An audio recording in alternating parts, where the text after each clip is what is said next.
Welcome in, latest episode of that SEC podcast. I'm your host, Michael Brad. Go by SEC Mike on Twitter. And that is, of course, cousin Shane, the big Tennessee homer who goes by Big Orange Vols on Twitter machine. What's up, yo, Tennessee homer? Hey, babe, what's going on? Oh, man, I got to be honest with you. Almost didn't even get on here today. I'm on that level. You know it, but... What's going on, Mike? Well... Did you sign up for another gym membership? I'm as bad as I was that day. I'm twice as bad today, but I don't want to get into it, man. I wanted to deliver for the fine folks that tune into this show. They want to know why I think Texas sucks. I've actually never said, hell, I went on national television and said I think they go 10-2, but apparently that ain't good enough for the Longhorns, but 10-2, that's a good record in this league. You know what? Yeah, 10-2, 9-3. I mean, that is kind of that sweet spot that we have been talking about all offseason. You make it there, then you're in the dance. I think if Texas goes 10-2, and maybe in your mind, maybe lose to them Aggies, they still getting into the college football playoff with their schedule, I would imagine. Right. Now, if they're 10-2, A&M's going 11-1. All right. Oh, I'm not gonna say that. But hey, Shay, we got some great mailbag questions here. That some of these, stupidly, I meant to get to the last mailbag show we did. So I've been keeping them in my back pocket. We've got these queued up for today's show. One from our buddy Liquid Flames here in the comments. Appreciate you tuning in. But remember, this was kind of months ago. We did from Bill Connolly, the returning production figures that he has compiled over there at ESPN. Yeah. And then he updated it a couple weeks ago. And again, I'm not calling the guy out. He's worked in the media forever. He does a hell of a job. But Kentucky went from 13th in the SEC to number 1, and I asked him, how's that possible? And he said, well, they got 5 guys coming back, and I was unaware of coming back. And I said, if 5 guys make you go from 13 to 1, I'm sorry, buddy, but I got to disregard your entire metric. So I did it myself, and it took a while. So, again, credit him for doing all 130 whatever teams, because it took me weeks to do 16. But I went on a deep dive here, Shane. So I want to present the real SEC returning production data, and we're getting ready for our fall camp series that's going to start very soon, and these are going to be invaluable for us, buddy. So I got graphics here and everything, so because I'm going to throw numbers at you, but there's pretty pictures to look at too, so that helps out, right? Yeah, it's just like this podcast. You don't know if you're getting Steven or Shane, so you have to come in with the colors, but you've also got the details, so I like that. All right, so I think I've already done offensive line, but let's just rehash that real quick because it's so important to success on a football field. And I've already put all this out on Twitter, Shane, and I get so many questions. Does this include transfers? No. I don't know who in the hell decided to start putting transfers into the returning players, but that's not what this is. This is you taking a snap last year on last year's team, and even, which is fair, some people say, well, what about Caden Proctor, who was at Alabama, went to Iowa, and now he's back at Alabama? Oh, one guy. Yeah. yeah, that happened one time. But I count him as a returning player because he hadn't missed a damn game yet. So yeah. I want to throw that out there too. But does that make sense to you, buddy? So every statistic I'm throwing at you here, these are passing yards, rushing yards, receiving yards, on and on and on, from players that were on the team last year and are back this year. Yeah, no, I think it makes perfect sense, Mike. Okay. So let's get into offensive line first, Shane. And again, I think I've shared this one, but I believe this is the only one that I've shared on this show. But Texas up here, number 1 in the SEC. Kentucky, LSU, and Georgia, and that's a big reason why Texas, LSU, and Georgia are getting so much hype, and why cousin Shane loves them Wildcats, because they're in the weeds there, Shane, where people don't respect Kentucky and their returning production. We got, now on the flip side, Mississippi State only 4%, Oklahoma 17%, Arkansas 41%. So interestingly, Shane, I believe this is the only statistic where under 50% is only like 3 teams. So everybody but Arkansas, Oklahoma, and Mississippi State's returning at least 50% of their offensive line snaps from last season. And again, this does not count transfers. So pretty good shape, I think, overall in the SEC on the offensive line. Yeah. And let me ask you, Mike, because, this sometimes goes under the radar until you're getting your ass kicked and then they want to blame the offensive line. Right. Do you think out of all the returning, quote unquote, returning production, do you think that this may be the most important one? Yeah, that's a great question. I would certainly say this and probably quarterback. Yeah, right. Passing. Right. But so yeah, offensive line, but this is not the one that gets the focus. It's all quarterback and your running backs and your receivers and all that. But yeah, I certainly think offensive line is incredibly valuable. And again, I think the key to returning production, Shane, it's not to say that I'm just trying to look at one here that was like South Carolina last year. Yeah. 58% returning. That's middle of the road in the SEC. So this is not like guaranteeing you're going to night and day different on the offensive line, but it does indicate who will improve the most historically is what you got coming back. So you're not going to go from one of the worst to automatically best just because you're in the top half here. But that's just my little spiel there. Yeah. Let's not forget, if you have garbage and you bring it back, it's still garbage sometimes. So yeah, you gotta use these numbers sparingly here. And I think that's why the transfers eventually will be a big deal. But on this chart, I look at teams like South Carolina, I look at teams like Arkansas. These are teams that really struggled with that offensive line last year. So maybe not bringing back as much is not such a big deal. You know what I'm saying? Yeah. But a team like Oklahoma that didn't have a coach turnover, this is why everybody's quick to pile on that offensive line here in the offseason. Right. And then so next, let's do passing yards returning, Shane, and Mizzou up there. Yeah. Only one in the SEC with 100%. And some people have come back at me, well, hell, this is just returning quarterbacks graphic, which it kind of is. But, Jalen Milroe, Alabama, 98%, Georgia, 96%, Florida, 93%, Auburn, 93%, Ole Miss, 92%. And then you really start to see a drop off after Texas, 86%. A&M 58, but everybody else essentially turning over our quarterback. And again, you got 0% returning and passing at Arkansas, Kentucky, Vanderbilt, and then Mississippi State and South Carolina, only 4%. So essentially, not really any breaking news here, but just huge holes to fill at some of these schools. While I think there's a very good reason, Shane, that people look at Mizzou, obviously Alabama and Georgia, but those that follow this stuff really look at like Florida and Auburn as teams that can exceed expectations. And then, of course, Texas coming back and Ole Miss with all their passing game returning. You know what? Well, and the fact there's a reason that these teams, a lot of them, 5 out of the top 7 especially, maybe 5 out of the 8, I don't even know what A&M is, are still top 25 teams. So 6 of 8, 5 of 7, however you break that down. Short of Florida and Auburn, those are the two that kind of stand out. You're bringing those guys back, but what does that team look like with a full offseason of Mertz for sure being the guy or Thorne for sure being the guy? I think those valuable reps that maybe we lost in the offseason last year may have been part of the reason why some of these teams hit the ground a little slower than the others. Right. Now, how about rushing yards, Shane? Giga Maggie up there, 91%, same as Auburn right there, 91%. Florida, 52%. Now here's the exact opposite of the offensive line. Those are the only 3, A&M, Auburn, and Florida, that have at least 50% of their rushing production returning. Yeah. Whereas, you look at teams like South Carolina at the dead last, 14%, Mizzou, lost Cody Schrader. They're at 15%. Kentucky lost Ray Davis, 17%. Arkansas, 18%. Lost Rocket and KJ.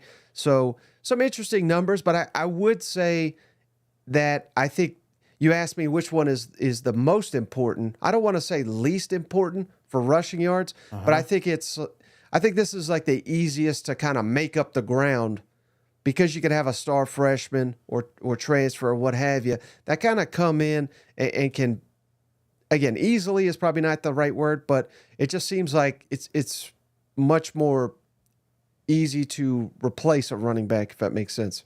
Yeah, boy, a lot of numbers today, Mike. I like this. You sure you know this is not Steven, right? So, hey, I will say this on the rushing production. It's not like your Papaw's teams where they had a bell cow and that was the dude. It seems like kind of piggybacking on what you said. Running back used to be one of the most, if not the most important position on the team. Now we've got more of a committee, more of an NFL type approach. So yeah, these numbers, I am not, I'm not raising any flags saying, hey, why is Mizzou only at 15? Well, because they kind of had a bell cow last year. Right. And to that point, Shane, I'm not trying to put you on the spot here, but I'm going to do it anyway. Yeah. So Stephen was on the show yesterday, and something that he and I have talked about, even off air, is how hard it is to pick the all-SEC running backs this year. Mm-hmm. We both think Trevor Etienne from Georgia. Yeah. We got to put him in there. But even finding that second running back, he and I debated for quite a while, just trying to figure out who, and Etienne, that may not even be the right answer as the best running back in the SEC, but I'll give it to him, playing at Georgia. But who in your mind today would you have as that second running back? I know Steven had Jarquez Hunter at Auburn. Yeah. That could be a possibility. Sampson at Tennessee, maybe another possibility. I also suggest that maybe Bentley at Ole Miss because they're a running machine. Yeah. But there just doesn't seem to be an obvious answer as to the best one or two running backs in the SEC right now. Yeah, that's a great point. And I think he kind of nailed it with Hunter. Hunter's like a safe pick. Like if you had to pick somebody, like if you're doing fantasy football, he may not be like your first pick, the sexy one that you talk about with your friends, but you're glad you have him because he's going to have production every single football game. So, yeah, I like the Hunter. I think Sampson, obviously, not just being a homer, but in Josh Heupel's system, it shows that whoever's running the ball back there is going to have some numbers. They're going to put up some numbers. I think you could go back and forth. The Texas boys. I like the Bentley one. That's not one that I had toward the top, but he may be the guy. I know they've loaded up here in the offseason with a lot of transfers, but there's going to be a guy out there most of the time, and it may be Bentley. So that's going to be a crazy good offense. So that may be your one right there. Hey, shout out to cousin Pablo, Shane. He says, with all these numbers, I'm grooming you to be the Stephen fill-in here. So we believe in you, cousin Shane, is what he says. That's why I wear the glasses, All right, how about receiving yards, Shane? Back to the returning production. This kind of blew my mind when I put it up, but I didn't realize Arkansas was so bringing everybody back, essentially. 93% for the Arkansas Razorbacks. Again, we need reasons for optimism in Fayetteville. We love what we've seen from Taylon Green, Bobby Petrino coming in here. No shortage of weapons. So that could be something that's going under the radar right now. Mizzou, 92% returning production. And then a little bit of a drop-off here. Ole Miss, 68%. Oklahoma, 67%. Kentucky, 61%. Tennessee, 58%. And Florida, 57%. And Auburn at 50%. Everybody else is under 50% returning production. And them Longhorns, I know they rated the transfer portal. So, again, this is not transfer portal. This is just who you got coming back. But Texas, dead last in the SEC, 16%, with Mississippi State a close second there with only 19%. But, we were also talking yesterday, Shane, with the best receivers or receiving core, I should say, in the SEC. And there's a big-time debate right now between Mizzou, Ole Miss, Oklahoma, and I think even Kentucky and Tennessee fans have a stake to that right now. And maybe we ought to, give a little bit more respect to Arkansas. But if I was just to put you on the spot, once again, I kind of enjoy putting you on the spot apparently. But who do you think is the best collection of receivers of among those on the top there? Oh man, I think there's like tiers to this thing, and in tier one, I've got Mizzou, with the edge right now. I think that may be the most loaded receiving room. Now, because it's not just Luther. Everybody wants to talk about Luther and how great Luther is, but this is a talented room, and there are a lot of pieces that are in there. So I think I'm going to go with them first, and then I think it's close. But I'm going to go with Ole Miss second. I just think you talk about big name players, man, they're absolutely loaded with it, and that does include tight end in my opinion. So I don't know if receiving yards. I would imagine tight ends factored into this thing. Oh yeah, So tight ends, running backs, anybody that caught a pass. Yeah, I think that's it. I that would be like tier 1 for me. Right, right. And then right after that, I think I'll go with the other teams you mentioned. I got no problem with that ranking, but I'll throw Oklahoma into that tier 1 as well. You think so? Tier 1? Well, because they're bringing back so much, but also they've added Deion Burks, name to watch. If you catch the spring game, he was dynamic. They're saying he is maybe an All-American type. So add him to the mix. All of a sudden, we got us some weapons down there in Norman. Yeah. No. I think there's a lot of. This is a list that I'm excited about because you mentioned Tennessee, you mentioned Kentucky. I think Kentucky is one of those that people are. I'm on this Kentucky wagon, Mike. By God, and I'm going to carry this thing. But I'll tell you, this is one of the most underappreciated, if that was the category, wide receiver rooms because of how dynamic they are. They're not all the same. Right. So some of these. Sometimes you'll watch a game and you're just like, okay, it's just the same dude in just different jerseys, it feels like. Not with Kentucky. They got so many different weird pieces that if they use it right, can be exciting. Well, just wait, Shane, because we're about to get to the defense, and we're probably going to convince some of the listeners that you are dead on once again. But last thing on offense, Shane. So this is total returning production. So what I did, again, Bill Connolly does it differently. He gives the quarterbacks, they get like 50%. Offensive line gets 80%. Running backs 5%. I don't do any of that garbage. I counted all of them and then just divided it by 5 because we got 5 different categories. So that's what I came up with here. Total offense returning in the SEC this season. Auburn number 1, Shade. Again, that's an indication that they'll be much improved on that side of the ball, but they were pretty bad at times too. So again, I'd rather have it than not. But Ole Miss number 2, 68. Mizzou 66 at number 3. A&M also right there tied with them, 66%. Florida 64. Georgia 60. Texas 58. Alabama 55. And those are all the teams that have more than half of their offensive production returning. Tennessee's next 40. Kentucky 39. Arkansas 38.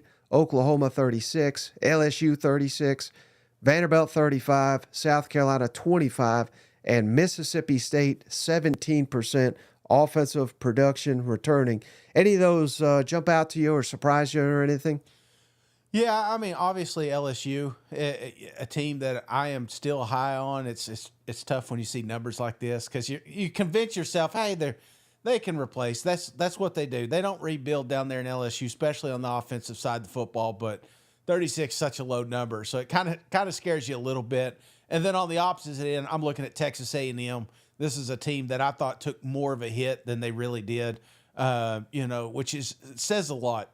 Because if you look at a team like Mississippi State returning production on offense and defense, it's ridiculous. And then here you got A&M going through a coach change, able to keep a lot of starters on that team is quite impressive for Elko. Right. All right. So let's get into the defense, Shane, for where your Kentucky Wildcats are going to start to shine, Shane. Returning tackles this season. South Carolina leads the way, 80%. Oklahoma, 79%. They're second. Kentucky, 77%. And then LSU 64, Vanderbilt 62, Florida 61, Georgia, Texas, and Mizzou. Those are your teams that return at least half of the tackles from last season. Once again, I'm sensing you're seeing a theme here. Mississippi State is either dead last or next to last in basically every category. They're last again here, only 34% returning. Mm-hmm. But again, this is just overall tackles, and you're going to see a theme, Shay. South Carolina, Oklahoma, Kentucky, they're bringing back a ton on the defensive side of the football this year. Yeah, I tried to look at this stat and say, you know what, that's awesome, Mike. But I also look at some of these teams that are on the top of this list. They were the bottom of every statistical, stat that came out last season. So, you look at LSU, you look at Vandy, Florida at times, South Carolina especially. So I really want to, in my gut, to just say, you know what, that's okay. These boys grew up. They're a year older. They got some more weight on them. They got some more speed on them. They're going to be productive. So I'm going to be optimistic here, but there is part of me, Mike, that just says, you know what? I don't know. Yeah, maybe you're getting a lot of tackles because your defense sucked. You're on the field the entire game. You know what? Absolutely. The secondary is they chase somebody down before they go in the end zone. So no. Now on the other side, it's you look at Bama. Teams like Bama, Georgia, and that just constantly putting dudes in the league. Right. Not a huge surprise, but 39 seems a little low for a typical Bama team. Oh yeah. They're low on a lot of these, brothers. So that's tackles. Here's tackles for loss. Now I think this is a little bit more important because we're talking obviously behind the line of scrimmage, sacks, things of that nature. Mm-hmm. Kentucky, your Kentucky Wildcats, 82% leads the SEC. These Wildcats, Shane, they're constantly in my mentions. They're over the moon, we're just getting started with them. Oklahoma, number 2, 74%. South Carolina, 73%. Vandy, 71%. LSU's at 66%. Florida, 61%. Georgia, 54%. Same as Tennessee, 54%. Mizzou, 53%. And Auburn and Ole Miss tied at 50%. And those are your programs that bring back at least half of your tackles for loss. We do got A&M dead last, 22%, Bama 31%, second to last, and Mississippi State 33%. Those are your teams at the bottom there, but a lot of havoc coming back for some of these defenses, and there are a lot of tackles for loss. I didn't realize that most teams have about 100. Shane, I had to count 100 from times 16. I can barely do that math, but I think it's about 1,600. Yeah, I'm going to take your word for that, Mike. But again, when you think of tackle for loss, you think of the big uglies up front. And I will say this, and you're going to sense a theme from me.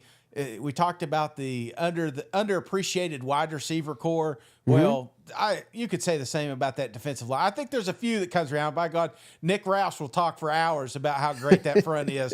But I think people are going to start realizing that when they start to shine this season. Yep. All right. How about one more defensive stat? Sacks, of course, kind of similar to tackles for loss. But you see how it changes the picture. I'm going to go back to tackles for loss real quick, and then you go to sacks. A lot of difference here. And I thought that it would be much the same. Now, Kentucky is still at the top, 82%. Oklahoma second, 73%. But then we start to see Texas bringing back a lot of pass rushers. Mm-hmm. Georgia, LSU, Tennessee, South Carolina, Vandy, Auburn, Ole Miss, and Florida. Those are your programs that are bringing back half of their sack artists from last year. Mississippi State dead last year, 19%. Alabama, 27%. Those are your teams at the bottom there. But this tells me, Shane, we do got some good offensive lines coming back in the SEC, mm-hmm. but we got some damn pass demons coming back too. Yeah, I honestly, I think that we've got every year. It seems like it's a little different. Like it seesaws back and forth. Like this feels like an offensive line year. This feels like a defensive line year. This is definitely a defensive line year. I think there's a lot of big uglies up front that are going to be playing on Sunday one day, and we're going to look back this 2024 season and say, "Oh God, I cannot believe that these guys played the same year." Yeah, and then we may be getting to old DBU here, Shade. Passes defended. This is a critical stat that is kind of new to the game, but obviously, passes batted down by your defensive backs. Yeah. Oklahoma, number 1 in the SEC, 92% back. Kentucky's right there, just behind them at 86%. South Carolina, 75%. LSU, Florida, Vandy, Arkansas, Georgia, Texas, and Auburn. Those are your teams that bring back at least half of their passes defended. And then here's where Vol Nation's sweating it out, Shay. Tennessee dead last, 24%. They're basically turning over the entire secondary. Not quite, but close to it there on Rocky Top. Any concern, Shane, that Tennessee is dead last in this metric? Well, of course. But then, the old homer in you, you're like, well, I mean, we saw what they were last year. So,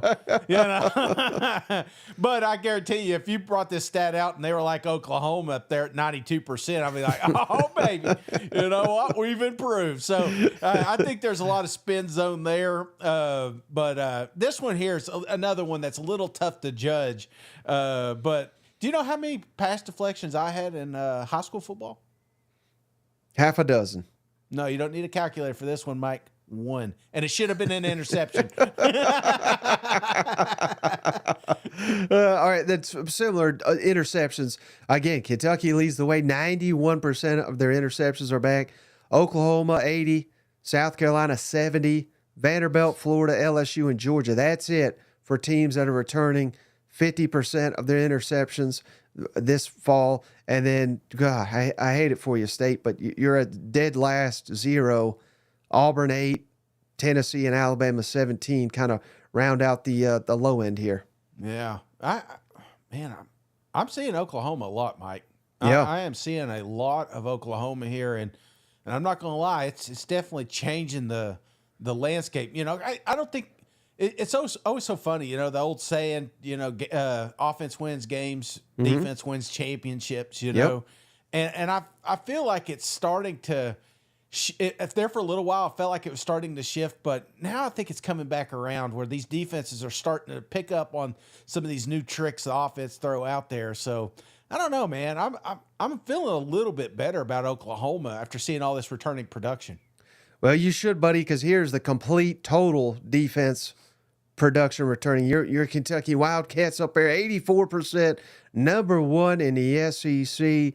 Oklahoma 2nd, South Carolina 3rd, LSU 4th, Vanderbilt, Florida, Georgia, Texas. Those are your teams returning at least 50%. Yeah. Everybody else under: Ole Miss, Mizzou, Arkansas, Auburn, Tennessee, A&M, Bama, and then good old State down there at 16th here. But so again, this is your defensive returning production. Yeah. But I think just based on this metric alone, Kentucky, Oklahoma, South Carolina, you're going to see big-time improvements from their defense this fall.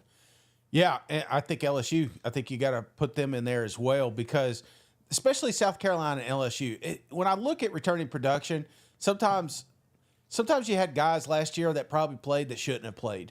But, still they got snaps or they wouldn't be showing up in this thing that you're doing here. But Right. But now that you got transfers and you may have dude A that's now better than dude B that started last year. Well, guess what? If dude A goes down, you got a backup that has valuable time under the lights that I don't think that South Carolina and LSU had the year prior. So it's that competitive depth, and it's not just depth. It's not just warm bodies. It's bodies that have production in the SEC. So I think South Carolina and LSU take the biggest steps here. Mm-hmm. All right, buddy. So you ready to answer just a couple of really good mailbag questions here? Absolutely. I didn't know it was mailbag. Because again, I did not get the reviews ready. So don't ask me for reviews because I didn't screenshot those. My bad. Well, these are good ones, Shade. So again, I didn't even ask, but I just been sitting on these, so I just wanted to get them out. But Liquid Flames, longtime listener, big Florida fan. Yeah. He's got a question for us, Shane. In basketball, of course, we got these Cinderella teams, right, that kind of come out of nowhere, make a deep run in the NCAA tournament.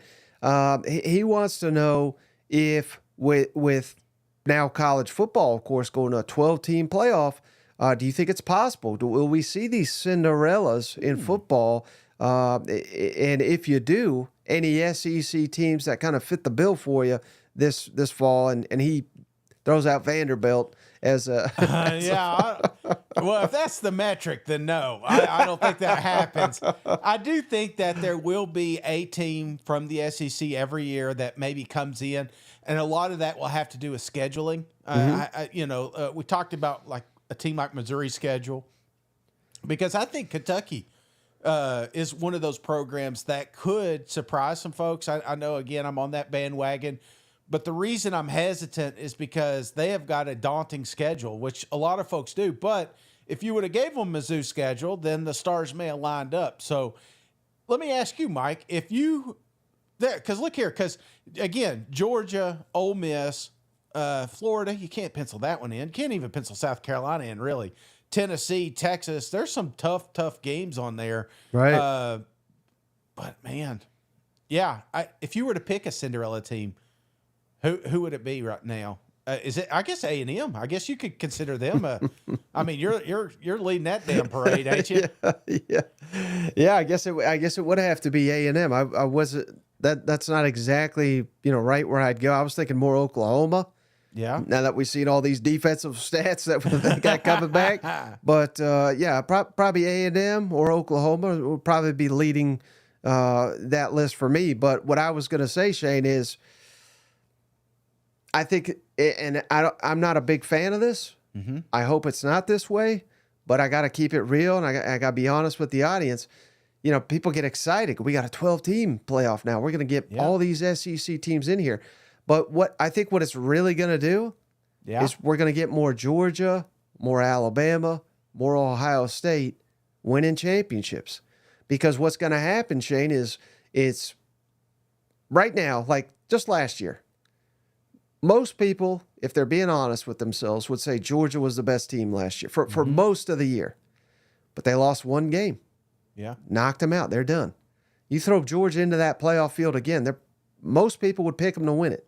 Now, that doesn't mean that they would, but in this new playoff, we're almost guaranteed to get Georgia and Alabama and Ohio State. They're going to be in it every year because they're always in the top 12.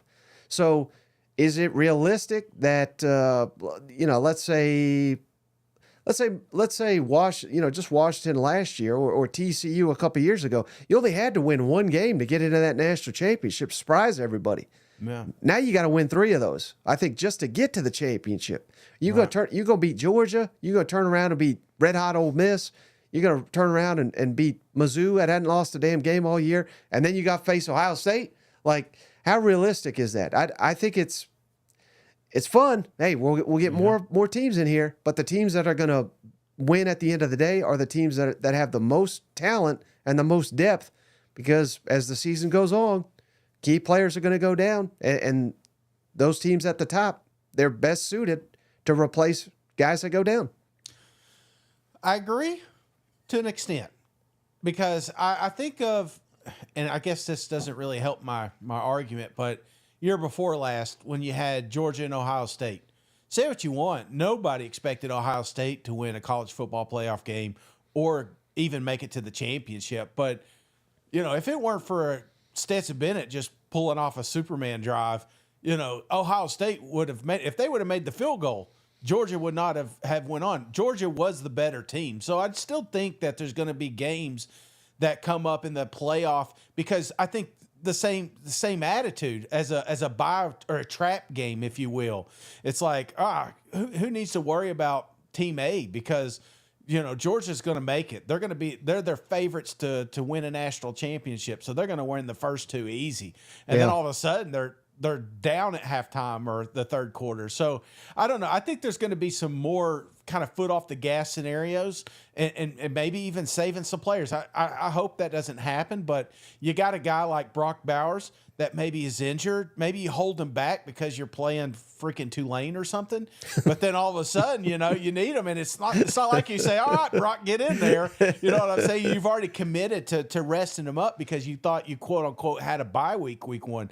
And another part of me is like, how many great football teams did not get a chance to play in a BCS championship or college football playoff because they couldn't figure it out early in the season? Alabama is the prime example of that. That's a team that, after that South Florida game, you're like, there is no freaking way. I mean, if this was 97, Bama wouldn't even have been sniffing a college football championship game. But because they got better throughout the season, they got that opportunity. So I think there'll be other programs like that too, that maybe a young quarterback type situation, or a new coach or a new offensive coordinator. It takes a little while to kind of get that chemistry down, but toward the tail end of the season, who knows what would happen. So I think I could argue both ways there.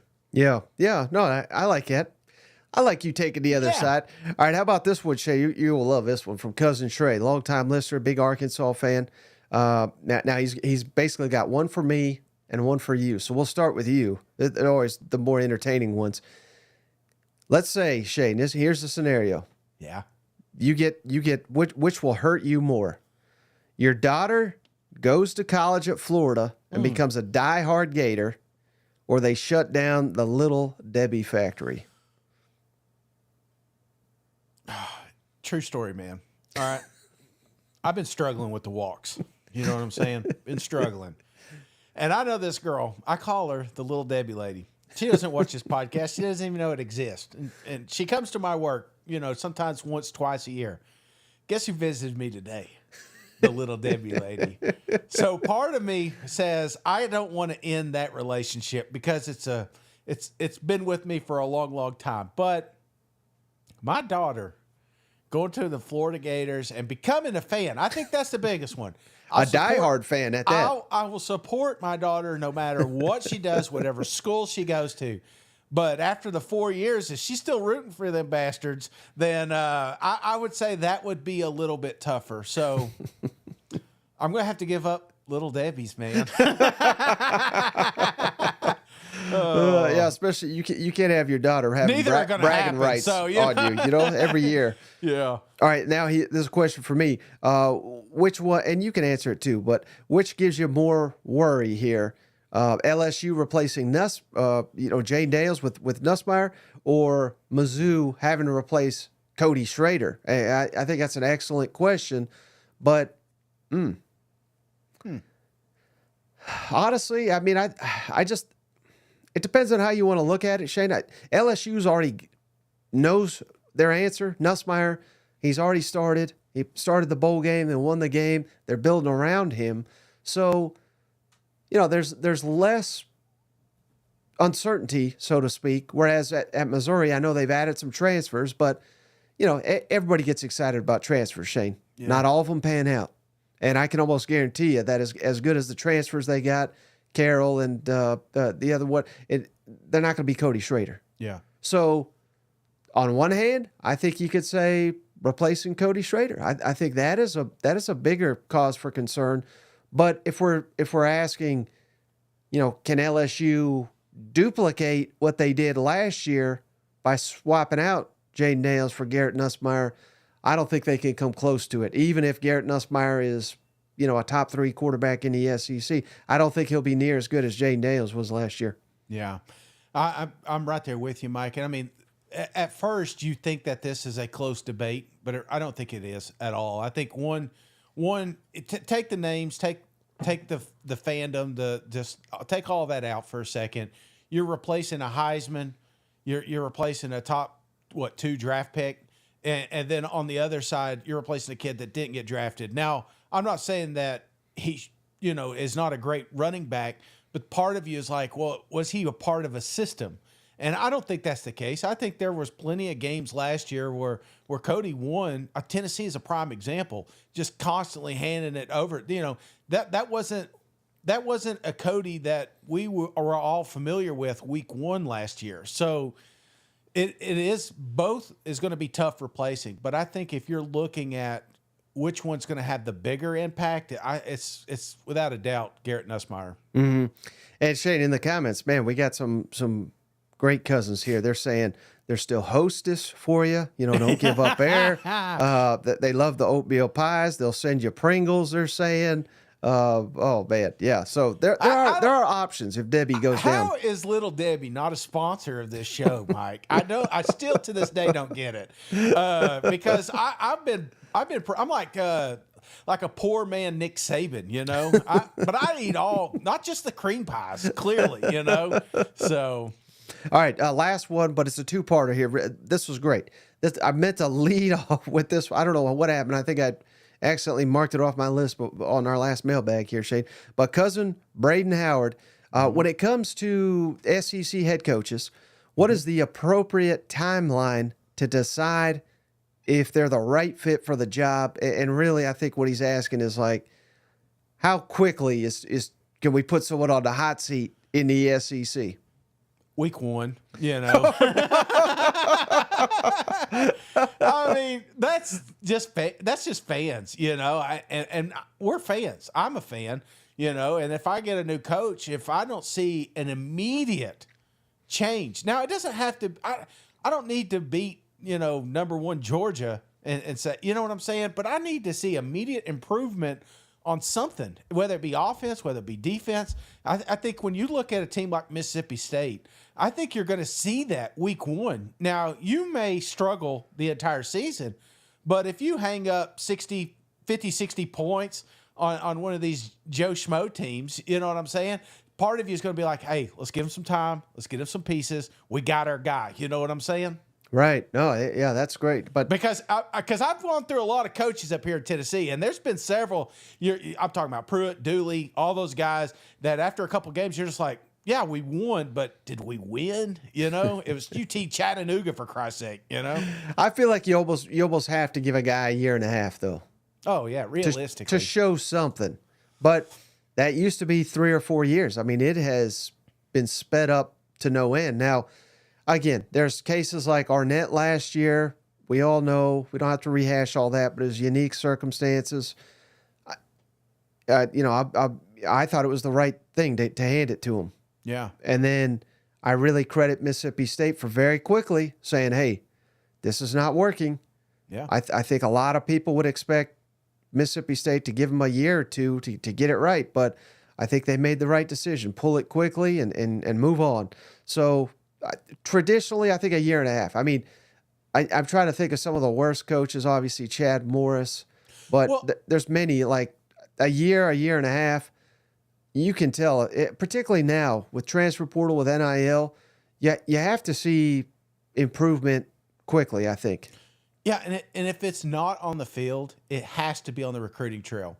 I think that's been kind of like Billy Napier's saving grace right now, is the fact that he is putting great recruiting classes together. He's very active in the portal, So, yeah, you're looking at the win-loss, and you're like, this is not acceptable down here in Gainesville. But look who our quarterback will be next year, So it's kind of like back and forth. You can't suck at both of them, I think of guys like Chad Morris. It's just like, that's going to be a dumpster fire. And the longer we carry this on, we're going to have problems in the long run. Now, I would say different schools, different criteria. Let's say, I don't think this is going to happen. Let's be clear. But let's say Kalen DeBoer goes 7-5 at Alabama. Yeah. I think you could fire him. I really do. They should not go that far back. Now,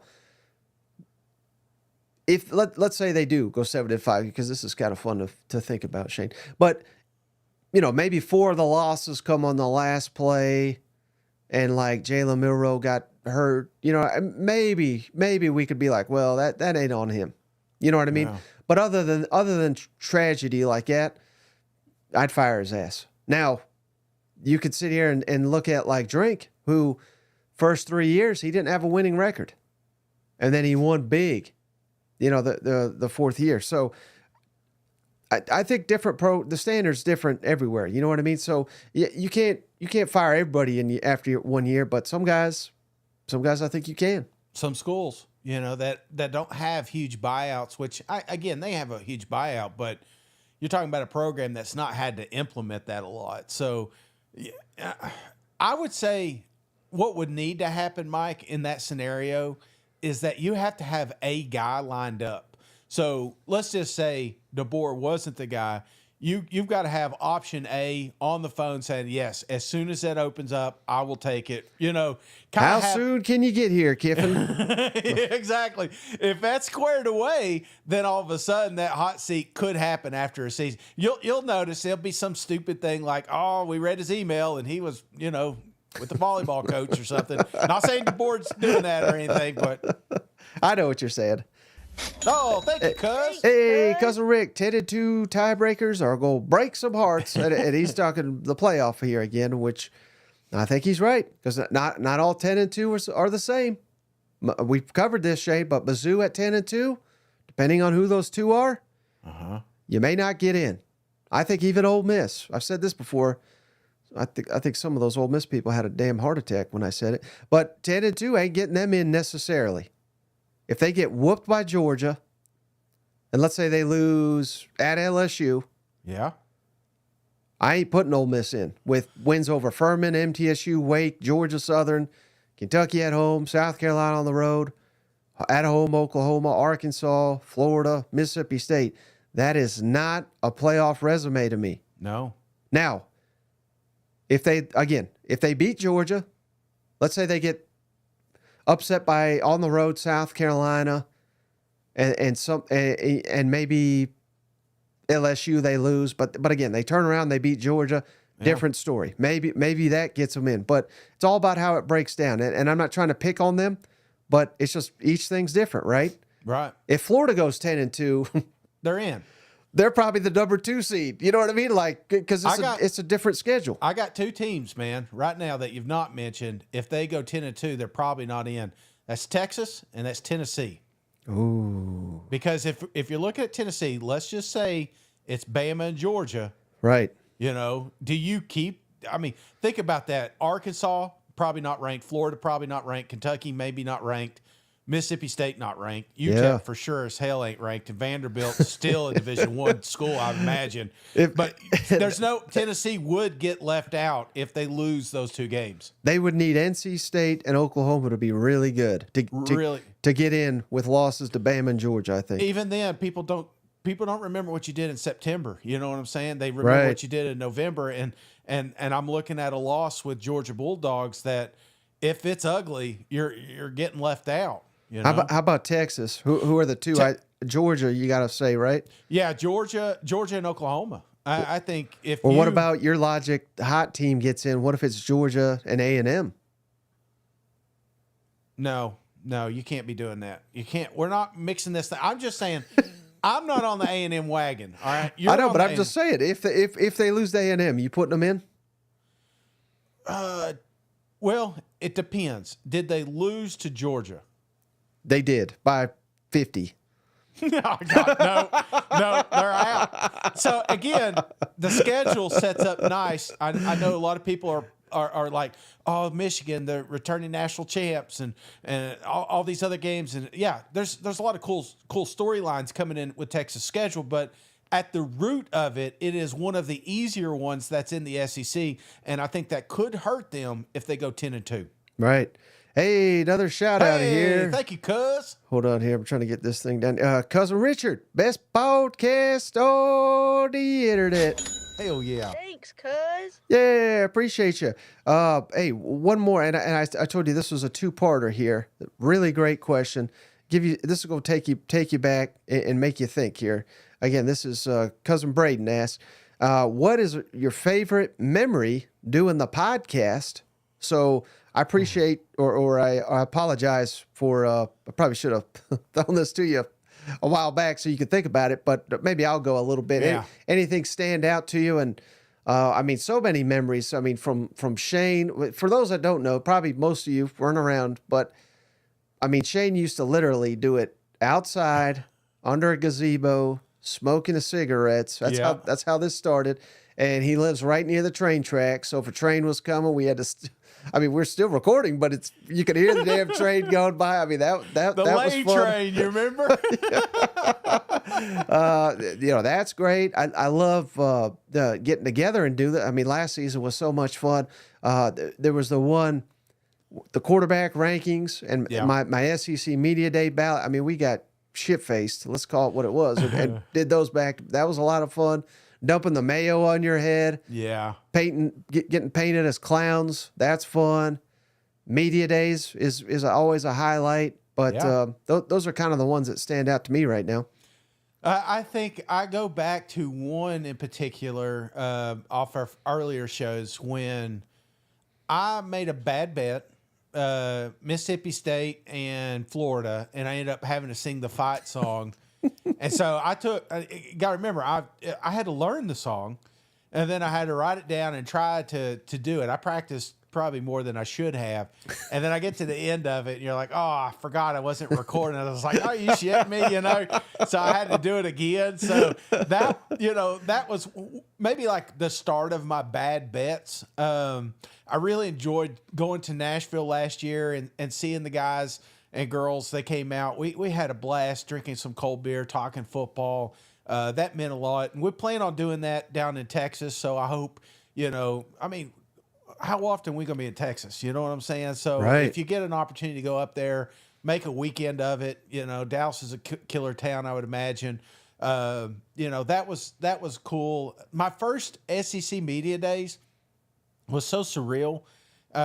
It's almost like, do they know who we are? Yeah, they stuck us in the back corner behind everything. It didn't matter, man. They thought we were the cleanup crew or something. But it was just I'm watching all these figureheads walk around, and it just felt so surreal that I was like, man, I can't believe this started out under a gazebo, and look where we're at now. So, Cousin Anthony, he's asked, do you think those guys are still thinking about why Shane had the mayo on him?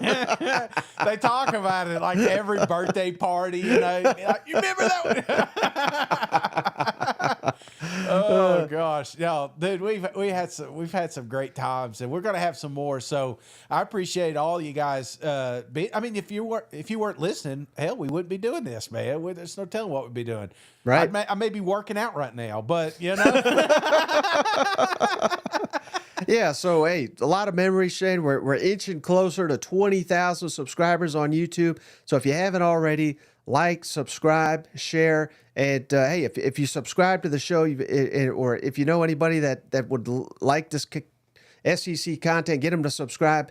We send out beer koozies to people who subscribe. That's all you got to do. Subscribe to the show.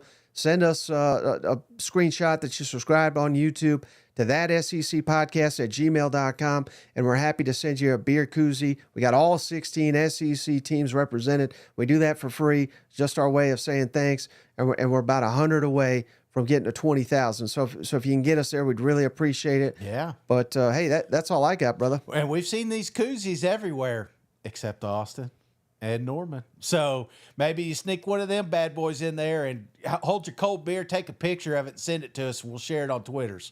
Absolutely. Well, brother, that's going to do it for this episode of the show. Appreciate you showing up, and I appreciate each and every one of you for hanging out. We'll catch you on the next one. All right. See you guys. Go Vols.